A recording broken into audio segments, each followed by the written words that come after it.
Welcome to the Slop Farm. Enjoy the video. You start by launching Notepad now. Press the Windows key, type Notepad, and hit Enter. Once open, set the file encoding immediately so characters save correctly. Go to File Save As and pick UTF-8 if you need broad compatibility. Make sure Word Wrap is enabled via Format if you want readable lines on small windows. Also choose a comfortable font size from Format Font. This reduces editing errors and speeds typing, helping you move to content creation right away. Once you have preferences set, focus on efficient editing. You will save frequently with Ctrl+S and recover quickly with Ctrl+Z. That prevents data loss.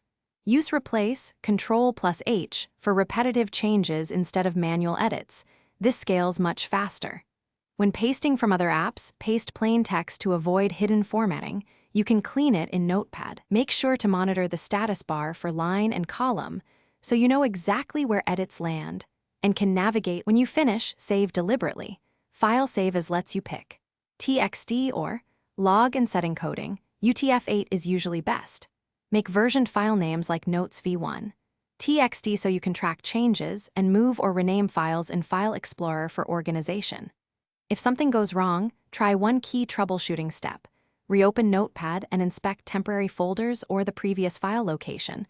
Often your last saved file remains intact. If Notepad won't open, reboot or use Task Manager to restart Explorer. Then reopen your file. Thanks for watching. Consider subscribing if we helped you today.